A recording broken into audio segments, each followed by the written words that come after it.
વિદ્યાર્થી મિત્રો, very good morning to all of you. ધોરણ 11 ચેપ્ટર નંબર 7 સંતુલનની અંદર આપણે ચર્ચા કરતા હતા આગળના લેક્ચરની અંદર. તો આગળના લેક્ચરમાં જનરલી આપણે 2-3 લેક્ચરથી દાખલાઓ છે ગણતા આવીએ છીએ અને એક કાલના લેક્ચરની અંદર ખાસ દ્વિઘાત સમીકરણને આધારિત જે કંઈ દાખલાઓ હતા કે એવું સમીકરણ આપણે મળતું હતું કે જેનાથી આપણે દ્વિઘાત સમીકરણ મળે એનું આપણે સોલ્યુશન કરવું પડે. તો એ પ્રકારના એક્ઝામ્પલ પણ આપણે કાલે કેલ્ક્યુલેટ કર્યા. બરાબર. ત્યાર પછીના ટોપિક ઉપર આપણે જવું છે કે શું આપેલું છે, આપણે શું કહેવા માંગે છે. ટોપિકનું નામ આપણે આપેલું છે સંતુલન અચળાંકના અનુપ્રયોગો.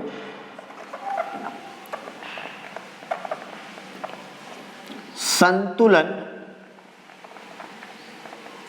અચળાંકના અનુપ્રયોગો.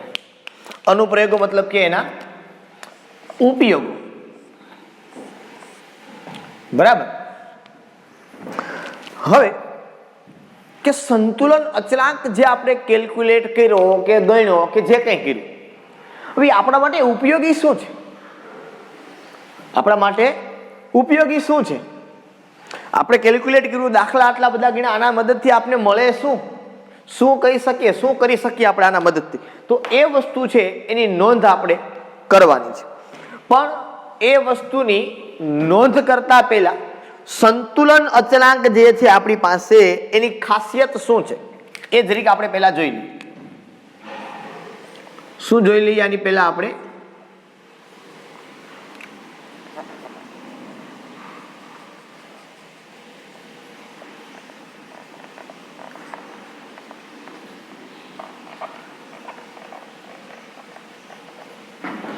સંતુલન અચળાંકની ખાસિયત.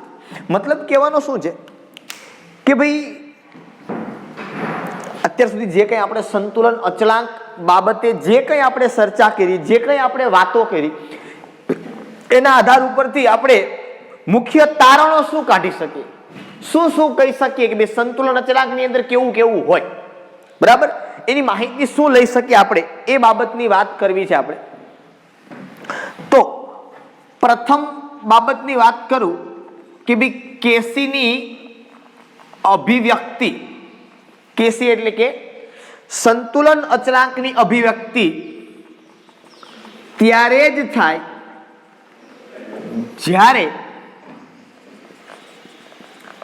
પ્રક્રિયકો અને નિપજો અચળ મૂલ્ય પ્રાપ્ત કરે.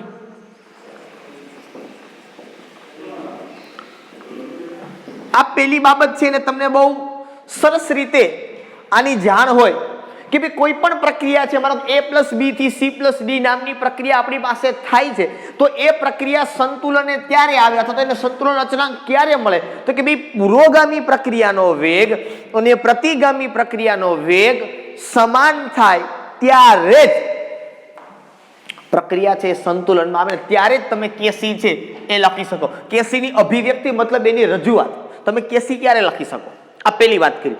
બીજું કે ભાઈ સંતુલને પ્રક્રિયક અથવા તો સંતુલન અચળાંક કે કેસી પ્રક્રિયક અને નિપજની પ્રારંભિક સાંદ્રતાથી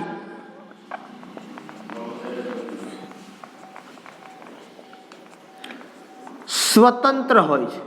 કહેવાનો મતલબ મારો શું છે કે સપોઝ આપણી પાસે એક પ્રક્રિયા છે A+B થી C+D, કે માનો કે A ની પ્રારંભિક સાંદ્રતા પહેલા 0.1 મોલર હતી ને B ની સાંદ્રતા પ્રારંભિક પહેલા 0.4 મોલર હતી. તો ગમે એટલી હોય એની આરે સંતુલન અચળાંકને કંઈ લેવા દેવા નથી, કારણ કે સંતુલન અચળાંક તો ત્યારે જ લખાશે જ્યારે પ્રક્રિયકો અને નિપજો અચળ મૂલ્ય પ્રાપ્ત કરશે. ત્યારે પ્રક્રિયકો અને નિપજો અચળ મૂલ્ય પ્રાપ્ત કરશે ત્યારે જ સંતુલન અચળાંક છે એ કેસીનું મૂલ્ય છે એ લખાશે. એટલે પ્રારંભિક સાંદ્રતા શું હતી એની આરે એને કંઈ લેવા દેવા નથી પ્રક્રિયકની. બરોબર.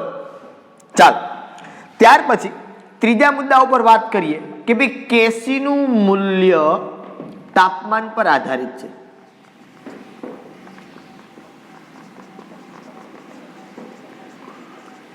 કોના ઉપર આધારિત છે? તાપમાન પર આધારિત છે. માનો કે આ રાસાયણિક પ્રક્રિયા છે એ થાય છે, સંતુલને છે આ રાસાયણિક પ્રક્રિયા, તો કોઈ એક અચળ તાપમાને એ સંતુલનની અંદર છે. જો તાપમાન આની અંદર બદલાવવામાં આવે તો કેસી નું મૂલ્ય બદલાય. એ પછી વધે પણ ખરી, ઘટે પણ ખરી. કારણ મેં તમને પહેલા પણ કીધું હતું કે આની અંદર માપી શકાય એવા પરિબળો અચળ હોય. તાપમાન છે, દબાણ છે, સાંદ્રતા છે, આવા પરિબળો છે એ અચળ હોય, અને આ અચળ હોય તો જ એ પ્રક્રિયા સંતુલનની અંદર આવે. જો એ બદલાતા હોય તો એ સંતુલનની અંદર આવી શકે નહીં. એ વસ્તુ શક્ય નથી. એટલે ત્રીજો પોઈન્ટ આપણે કીધો કે કેસી નું મૂલ્ય છે એ તાપમાન ઉપર આધારિત છે. નંબર 4 કે પુરોગામી અને પ્રતિગામી પ્રક્રિયાના સંતુલન અચળાંક એકબીજાના વ્યસ્ત છે, અથવા તો પુરોગામી પ્રક્રિયાનો સંતુલન અચળાંક એ પ્રતિગામી પ્રક્રિયાના સંતુલન અચળાંકના વ્યસ્ત હોય. કેવો હોય? એનો વ્યસ્ત હોય. એ બે સમાન હોતા નથી. એટલે આ બાબતનું તમારે એક નોંધ લેવાની છે. અને ત્યાર પછીની વાત આપણે કરતા હતા કે પ્રક્રિયક હોય અથવા તો નિપજ હોય, એને જેના વડે ગુણેલું હોય એને અનુરૂપ કેસી નું મૂલ્ય છે એના ગુણકની અંદર આવે. તમને મેં કદાચ આગળ સમજાવ્યું હતું કે 1/2 વડે ગુણેલું હોય તો એ કેસી ની અંદર 1/2 ના ઘાતની અંદર આવે. n વડે ગુણેલું હોય તો એ n ઘાતની અંદર આવે. ઊંધું કર્યું હોય તો ઉલટાઈ જાય. ઊંધું કરી અને 2 વડે ગુણેલું હોય તો ઉલટાય અને એને 2 વડે ગુણાય. બરોબર? સંતુલન અચળાંક આ દરેક વસ્તુ છે એ મેં તમને કરાવેલી હતી. બરોબર? તો આ 5 મુદ્દા જે કંઈ આપને આપેલા છે, મતલબ કે KC equal to KC raised to n, આવું આપણે ઘણું બધું જોઈ ગયા હતા. કે માનો કે તમે પ્રક્રિયા ઉલટાવી હોય તો KC equal to 1 KC raised to 1/2, આવું બધું થાય જે કંઈ તમે કર્યું હોય એ પ્રમાણે. બરોબર છે? તો કહેવાનો મતલબ આખો એ થયો કે આ 5 છે એની ખાસિયતો છે. બરોબર? કે ભાઈ આ ખાસિયતો આવું લગભગ કોઈ પણ પ્રક્રિયાની અંદર જનરલી આવું જોવા મળે. મૂળ ટોપિક આપણો છે સંતુલન અચળાંકના અનુપ્રયોગો. અત્યારે જે મેં તમને વાત કરી એ વાત શેની છે? તો કે આપણે જે ચર્ચા કરી એ ચર્ચા સંતુલન અચળાંકની ખાસિયતો છે. શું છે? આ 5 જે મુદ્દાઓ મેં તમને કીધા એની કઈ મતલબ છે નહીં આપણે 5 મુદ્દાઓ સાથે, પણ આવું તમે જનરલી ભણેલા છો એવું આ 5 મુદ્દાઓ કહેવા માગે છે. અને તમે ભણેલા છો એ બહુ સરસ રીતે તમે પણ જાણો છો અને હું પણ જાણું છું, એવું ધારી લો. ઓકે, સંતુલન અચળાંકના અનુપ્રયોગો શું? અનુપ્રયોગો મતલબ કે ઉપયોગો. કે સંતુલન અચળાંકની મદદથી આપણે શું કરી શકીએ? તો સંતુલન અચળાંકના અનુપ્રયોગોની અંદર પહેલો જો હું મુદ્દો કહું તો એવું કહી શકાય કે પ્રક્રિયાના પ્રમાણનું પાકકથન. નંબર 2, પ્રક્રિયાની દિશાનું પાકકથન. અને નંબર 3, સંતુલને સાંદ્રતા ગણવી અથવા તો સંતુલને સાંદ્રતા ગણી શકાય. સંતુલને સાંદ્રતા ગણી શકાય. આ 3 એની ઉપયોગી છે કે પ્રક્રિયાના પ્રમાણનું પાકકથન, કે પ્રક્રિયા કેટલા પ્રમાણમાં પૂર્ણ થઈ છે. આપેલી હોય પ્રક્રિયાની દિશાનું પાકકથન, પ્રક્રિયા કઈ દિશામાં આગળ વધે છે. બરાબર? પુરોગામી દિશામાં કે પ્રતિગામી દિશામાં, કઈ દિશામાં આગળ વધે છે. સંતુલન સાંદ્રતા ગણવી કે આ પ્રક્રિયા જો આવી રીતે આગળ વધે છે તો સંતુલન આની સાંદ્રતા કેટલી હશે. આ દાખલાઓ મેં તમને બધાય ગણાવી દીધા, એ કોઈ બાકી નથી. શરૂઆતની સાંદ્રતા આટલી છે, બરોબર, તો વપરાયેલી સાંદ્રતા આમાંથી બાદ કરો એટલી થાય, અને સંતુલન સાંદ્રતા એ બધા દાખલાઓ મેં તમને કેલ્ક્યુલેટ કરાવી દીધા. એટલે ત્રીજી ઉપયોગિતા તમને આવડે છે. મારે તમને ખાલી 2 સમજાવવાનું છે. હવે તમને ટેક્સ્ટ બુક ની અંદર આના સ્ટેપ આપ્યા છે. પહેલા સ્ટેપમાં પૂછડું કરો, બીજા સ્ટેપમાં ઢેકડું કરો, ત્રીજા સ્ટેપમાં ફલાણું કરો. હવે પૂછડું, ઢીકડું ને ફલાણું આ ત્રણેય મેં તમને આપણી મેથડથી કહી દીધા છે. એટલે આપણે આની મેથડની અંદર ઉતરવા જવા થતું નથી. આપણે માત્ર 2 મુદ્દા સમજવાના આવે છે. એમાંથી હું તમને પહેલા જ મુદ્દાની અંદર લઈ જાઉં છું. આપણે મુદ્દો ખાલી સમજવાનો છે, યાદ રાખવાનો નથી. પ્રક્રિયાના પ્રમાણનું પાક કથન. પાક કથન કરવું મતલબ કે આગાહી કરવી. પાક કથન કરવું એટલે શું કહેવું? આગાહી કરવી. આપણે ન કહી, જો હું તને કહેતી હતી ને, આને પાક કથન કર્યું કહેવાય. શું કર્યું કહેવાય? આને પાક કથન કર્યું કહેવાય. બરોબર કે ભાઈ આપણે આગાહી કરી શકીએ, પ્રક્રિયાને પૂર્ણ થાય એ પહેલા આપણે અંદાજ લગાવી શકીએ, એને શું કર્યું કહેવાય? પાક કથન કર્યું કહેવાય. ઓકે, તો આપણે પ્રક્રિયાના પ્રમાણનું પાક કથન છે એ કરવાનું છે, અને પ્રક્રિયાના પ્રમાણનું પાક કથન કેવું છે એ વસ્તુ આપણે જોવાની છે. બરાબર. કોઈ પણ રાસાયણિક પ્રક્રિયા છે, એ કોઈ પણ રાસાયણિક પ્રક્રિયા છે એ આગળ વધતી હોય, અને આગળ વધે એટલે એ સંતુલન પ્રાપ્ત કરે. બરાબર. અને સંતુલન પ્રાપ્ત કરે એટલે કાં તો એની અંદર નિપજનું પ્રમાણ વધારે હોય, અને કાં તો પ્રક્રિયકનું સંતુલન જો મળી જાય તો બંને વસ્તુ અચલ હોય. સપોઝ મારી પાસે એક પ્રક્રિયા છે, ધારો કે એ પછી વાયુરૂપ હોય કે કોઈ પણ હોય, A+B થી C+D. આને માટે તમે KC લખો કે KP લખો, એની યાર કોઈ પ્રશ્ન નથી. તો અહીંયા હું લખી શકું કે KC = C × D upon A × B. સહગુણક હોય તો એ પ્રમાણે એને ઘાતાંકની અંદર જાય. તો હવે તમે અહીંયા જો તો તમને ખબર પડે, અથવા તો તમે અહીંયા આવું લખો તો પણ તમને ખબર પડે કે KC બરાબર અહીંયા છે નિપજોની સાંદ્રતા અને છેદમાં છે પ્રક્રિયકોની સાંદ્રતા. તો હવે તમને KC જોઈને ખબર પડે કે KC નું મૂલ્ય ક્યારે વધુ હોય, અંશ મોટો હોય તો કે છેદ મોટો હોય તો કે સર છેદ મોટો હોય ને તો KC નું મૂલ્ય નાનું થાય, અંશ મોટો હોય ને તો KC નું મૂલ્ય મોટું થાય. તો આનો મતલબ આમ લખી શકું કે KC proportional to નિપજો proportional to 1 / પ્રક્રિયકો. આ શોર્ટ એન્ડ સ્વીટ. બરાબર કે જો નિપજોનું પ્રમાણ વધે તો KC નું મૂલ્ય વધે, અને બરાબર, અને પ્રક્રિયકોનું પ્રમાણ વધે તો નિપજોનું પ્રમાણ ઘટે અને KC નું મૂલ્ય પણ ઘટે. આ ત્રણને તમે જો સમજી લો બહુ સારી રીતે તો આ આખો મુદ્દો તમારો તમને સમજાઈ ગયો. વાર્તા પૂરી. બસ આટલું જ મારે ખાલી સમજાવવાનું છે, અને આટા વગરના વ્યક્તિને આટલી તો ખબર પડે જ મારા ખ્યાલથી કે ઉપર નિપજ છે, નીચે પ્રક્રિયક છે. બરોબર. તો જો છેદ વધે તો આ ઘટે, અને છેદ ઘટે તો આ વધે. આ સિમ્પલ અને કોમન વાત છે.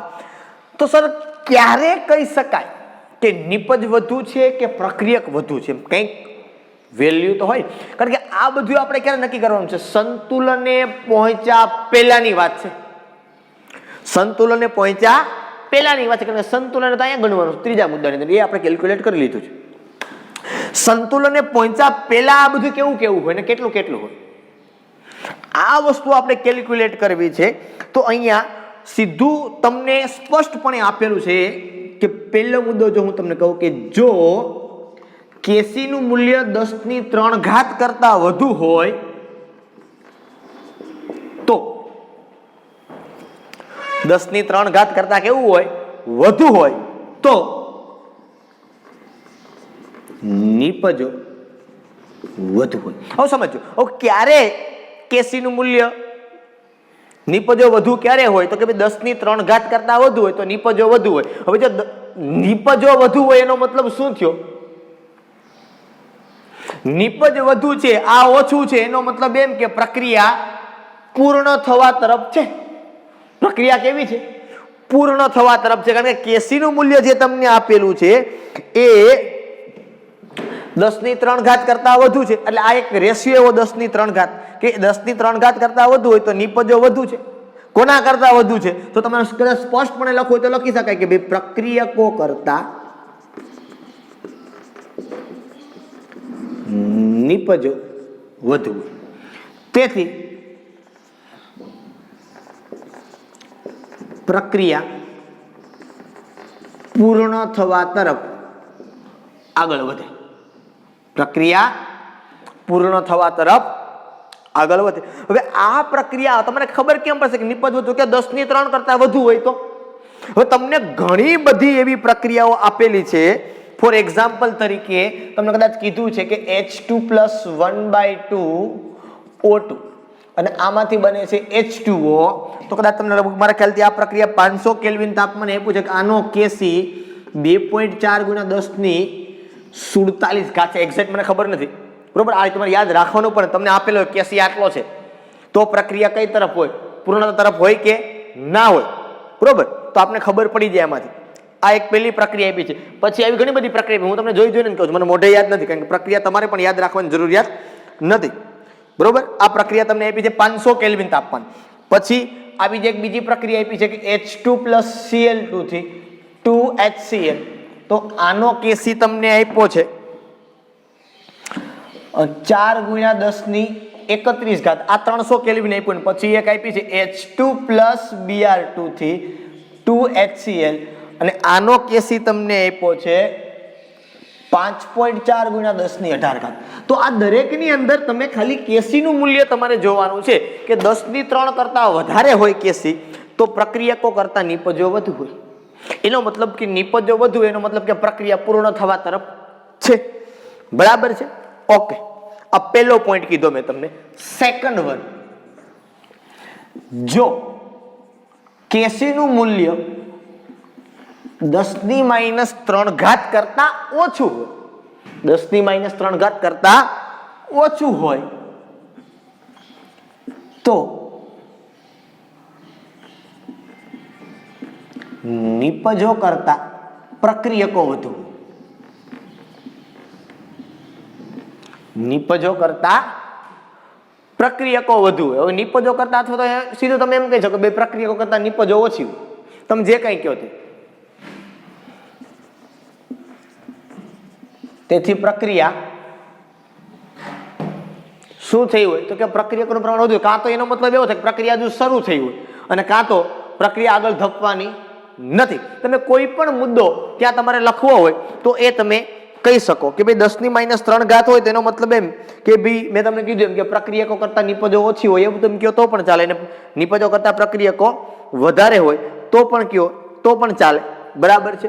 આનો મતલબ શું થાય કે આવું છે તો કાં તો પ્રક્રિયા શરૂ થઈ છે કાં તો પ્રક્રિયા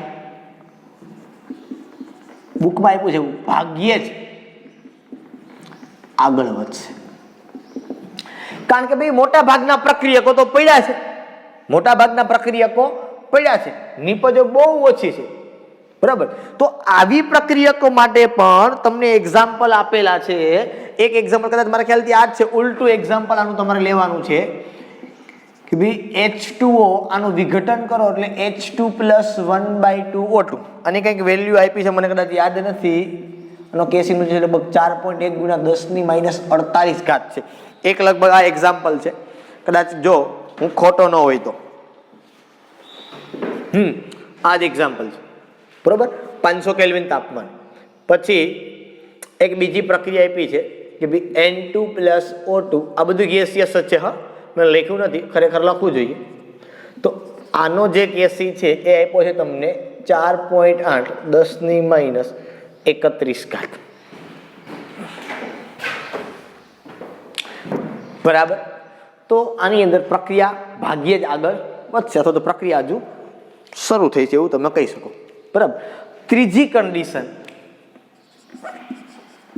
જો કેસીનું મૂલ્ય 10 ની -3 થી 10 ની 3 વચ્ચે હોય તો પ્રક્રિયકો અથવા તો નિપજો ની સાંદ્રતા ગણના પાત્ર છે. આવું કહેવાય કે જો કોઈ પ્રક્રિયક હોય કે નિપજ હોય, બરોબર, એ સંતુલનની અંદર આવે એ પહેલા એનું કેસીનું મૂલ્ય 10 ની -3 થી 10 ની 3 ની વચ્ચેના ગાળામાં આવે તો એની સાંદ્રતા કેવી હોય તો કે ગણના પાત્ર, મતલબ તમે ગણી શકો છો. આવું હોય. બરાબર? કે તમે સંતુલનની સાંદ્રતા ગણી શકો, આટલો ગાળો હોય તો, બહુ જાજો હોય તો તમે ગણો કે ના ગણો એમાં કોઈ એટલો બધો ફેર પડે નહીં. તમને કદાચ મેં કાલે એક એક્ઝામ્પલ કર્યું જેમાં કેસીનું મૂલ્ય 10⁻37 વાળું હતું, તે ખબર કીધું મેં તમને. તો તમે આમાં બાદ કરો કે ના કરો કાંઈ મોટો ફેરફાર થવાનો નથી. ત્યારે કંઈક આવું જ કંઈક હતું, કેસીનું મૂલ્ય બહુ ઓછું હતું, બરાબર છે. એટલે આ પ્રમાણે પછી પરિસ્થિતિ સર્જાય. આના માટે 2-3 એક્ઝામ્પલ આપ્યા છે. તમારે ખાલી આટલી 3 વસ્તુ યાદ રાખવાની છે. એક્ઝામ્પલ યાદ રાખવાની કોઈ જરૂરિયાત નથી. આના માટે 2 એક્ઝામ્પલ આપ્યા છે ગણના પાત્ર માટે કે H2 + I2 આ જોડાય અને 2HI બને, બરોબર. તો ત્યારે એનો કેસી થઈ ગયો 57, એટલે આ ગાળાની અંદર આવે, બરોબર. અને બીજું આપ્યું છે N2O4 છે એનું વિઘટન થાય એટલે 2NO2. આ પણ આપણે કાલે એક્ઝામ્પલ જોયું હતું. આનો કેસી તમને આપ્યો છે 4.64 10⁻3 છે, બરોબર છે. એટલે અહીંયા તમે જો આપણે એમ દેખ સર આ તો 10⁻3 આવી ગયો, તો 10⁻3 થી 10⁻3 ની વચ્ચે આવે 4.64 છે, બરાબર છે. તો કહેવાનો મતલબ 10⁻3 એકદમ ભાંગ્યા 10⁻3 કરો એટલે તમને શું મળે? તો કે 0.00465 ને 0.00465 આની વચ્ચેના ગાળાની અંદર આવે. તો આવી સાંદ્રતા જો ક્યાં આપેલી હોય તો તમે એની સાંદ્રતા સંતુલને ગણી શકો. નહીં તો તમે સાંદ્રતા છે ને સંતુલને ગણી શકતા નથી. એટલે તમારે ખાલી છે ને આ 3 મુદ્દા યાદ રાખવાના છે. આટલા આ 3 કટકા એ યાદ રાખવાના છે કે આટલું આટલું હોય તો આવું આવું હોય. આના ઉપરથી હું તમને દાખલો ગણાવીશ નહીં, તમને જાતે આવડી જશે. મને કંઈ તમને કેલ્ક્યુલેટ કરાવવાની કદાચ જરૂર નથી. આવા પ્રકારે તમને સ્વાધ્યાયમાં આપેલું છે આવો જ એક પ્રશ્ન, કદાચ કે MCQ તમે કહી શકો 7.32, બરોબર. MCQ છે એ હોમવર્કની અંદર તમારે કરવાનું છે. કયો 7.32 નંબરનો MCQ તમને આપેલો છે સ્વાધ્યાયમાં 7.32 એ હોમવર્કની અંદર તમને કંઈક કિંમતો આપી છે પ્રક્રિયા માટેના કેસીના મૂલ્યો અને પૂછ્યું છે કે નીચેનામાંથી કોની સાંદ્રતા ગણના પાત્ર હશે. તો એ તમને આરામથી આવડી જશે, કારણ કે એક વેલ્યુ તમને વધુ આપી છે, એક વેલ્યુ ઓછી આપી છે અને એક વેલ્યુ તમને -3 થી 3 ના ગાળાની અંદર આપેલી છે. તમને મારા ખ્યાલથી મને એટલો વિશ્વાસ છે કે તમને એટલી તો ખબર પડે કોણ કોણ કેટલા કેટલા ગાળાની અંદર આવે, એટલે એ તો તમને કદાચ જોતા આવડશે, બરોબર. ચાલો હવે પહેલી વાત કરી આપણે પ્રક્રિયાના પ્રમાણનું પાકકથન કર્યું. હવે બીજી વાત કરવી છે આપણે પ્રક્રિયાની દિશાનું પાકકથન કેમ કરે. એકદમ સિમ્પલ સોબર ટોપિક છે. ટેક્સ્ટબુકમાં લાંબો લપચીન કરીને આપ્યો છે તમને. પ્રક્રિયાની દિશાનું પાકકથન કે ભાઈ પ્રક્રિયા કઈ દિશામાં આગળ વધશે એનું પાકકથન. કદાચ એ તમે કેસીના મૂલ્ય ઉપરથી પણ કરી શકો કે કઈ દિશામાં આગળ વધશે, પણ કદાચ આપણે એવું નથી કીધું અહીંયા, બરાબર. ચાલો હવે આપણને એવું કહેવામાં આવે કે સપોઝ ધારો કે કોઈ એક પ્રક્રિયા છે A થી B થી C પ્લસ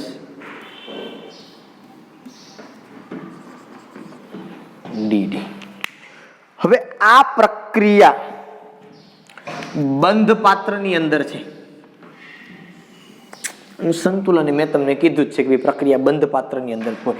તો આ પ્રક્રિયા માટે જો હું કેસી લખું તો તમને ખબર છે C⁻C × D⁻D upon A⁻A × B⁻B. એનો મતલબ કેસી ત્યારે જ લખાય જ્યારે સંતુલન પ્રક્રિયા આવે. મતલબ કે પ્રક્રિયકોને નિપજો છે એ અચળ મૂલ્ય પ્રાપ્ત કરે તમારા, ત્યારે તમે કેસી લખી શકો. તાપમાન અચળ હોય, આવું બધું હોય ત્યારે તમે આનો કેસીની વેલ્યુ છે એ કાઢી શકો. ત્યાં સુધી તમે કેસીની વેલ્યુ કાઢી શકતા નથી. હવે જો તમારે પ્રક્રિયાની દિશાનું પાકકથન કરવું હોય તો પ્રક્રિયા ભાગફળ QC ગણવું પડે. પ્રક્રિયાની દિશાનું પાકકથન કરવા માટે પ્રક્રિયા ભાગફળ QC ગણવું પડે. હવે QC મેં કીધું, દ્રાવણમાં પ્રક્રિયા થતી હોય તો QC કહેવાનું, વાયુમાં પ્રક્રિયા હોય તો QP કહેવાનું. સર આ શું છે? આ પ્રક્રિયા ભાગફળ છે શું? હું તમે ચાલુ કર્યું છે ગોળા ફેંકવાનું, નવું ક્યાંથી લઈ આવ્યા? પ્રક્રિયા ભાગફળ શું છે? તો કે તમે સંતુલને કેસી લખો છો કે માનો કે પ્રક્રિયા સંતુલને નથી આવી તો પ્રક્રિયા ચાલતી હશે ને, કાં તો પ્રક્રિયકથી નિપજ તરફ કાં તો નિપજથી પ્રક્રિયક તરફ, તો ત્યારે તમારે આની સાંદ્રતા માપવાની. કોની? તો કે પ્રક્રિયકો અને નિપજોની. અને ત્યારે તમને જે સાંદ્રતા મળે એ તમારો ક્યુસી. મતલબ કે ક્યુસી ક્યારે છે? તો કે સંતુલન સિવાયની સાંદ્રતા.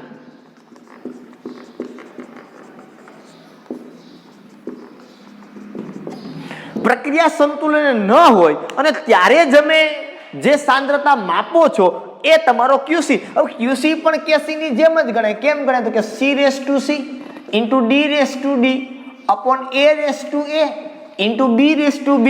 પણ કન્ડિશન એ છે કે ક્યુસી છે તો એ સંતુલન એ નથી. વાયુમય પ્રક્રિયા હોય તો ક્યુપી. નિયમો આગળ જે હતા એ same to same KC KP માટે હતા એ જ ક્યુસી અને ક્યુપી માટે છે. પણ ફેર માત્ર એટલો છે, બહુ અગત્યની વાત છે, ચેન્જ માત્ર એટલો છે કે કેસી એ સંતુલને હોય કે એમાં પુરોગામી અને પ્રતિગામી બંને પ્રક્રિયાઓના વેગ સમાન થઈ ગયા હોય. પણ ક્યુસી એ તમે કોઈ એક ટી સમયે, માનો કે મેં પ્રક્રિયા છે 9 વાગે શરૂ કરી તો હું 10 ને 15 મિનિટે ચેક કરું છે કે પ્રક્રિયા કેટલે પહોંચી. તો એ કેટલે પહોંચી મારે ગણવી હોય તો ત્યારે સંતુલનમાં તો નથી જ કે છે કે એ મને ખબર નથી, તો મારે ક્યુસી કેલ્ક્યુલેટ કરવાનો અને ક્યુસી ની કિંમત ઉપરથી મને ખબર પડશે કે પ્રક્રિયા કઈ દિશામાં આગળ વધે છે. બરાબર? કોની ઉપરથી ખબર પડશે? મને ક્યુસી ની કિંમત ઉપરથી મને ખબર પડશે કે પ્રક્રિયા કઈ દિશામાં આગળ વધે છે. મારી પાસે ક્યુસી ની વેલ્યુ આવી છે C/C into D/D upon A/A into B/B. આવી આપણી પાસે કિંમત છે. તો આ કિંમતને આધારે આપણને ખ્યાલ પડશે કે ભાઈ પ્રક્રિયા કઈ દિશામાં આગળ. સર કેમ ખબર પડે? તો અહીંયા પણ તમને ખબર હોય કે ભાઈ ક્યુસી નું મૂલ્ય વધુ હોય તો નિપજો વધુ હોય અને પ્રક્રિયકો ઓછા હોય. શું છે એ ખબર પડે. હવે ક્યુસી અને કેસી આ બેને કમ્પેર કરવાના. પહેલો પોઈન્ટ, જો ક્યુસી કરતા કેસી વધુ, હવે તમે સમજો કે ક્યુસી મેં માપ્યો કોઈ પણ એક પ્રક્રિયા માટે. મેં તો ક્યુસી એ ક્યારે છે? તો કે ક્યુસી એ ટી સમયે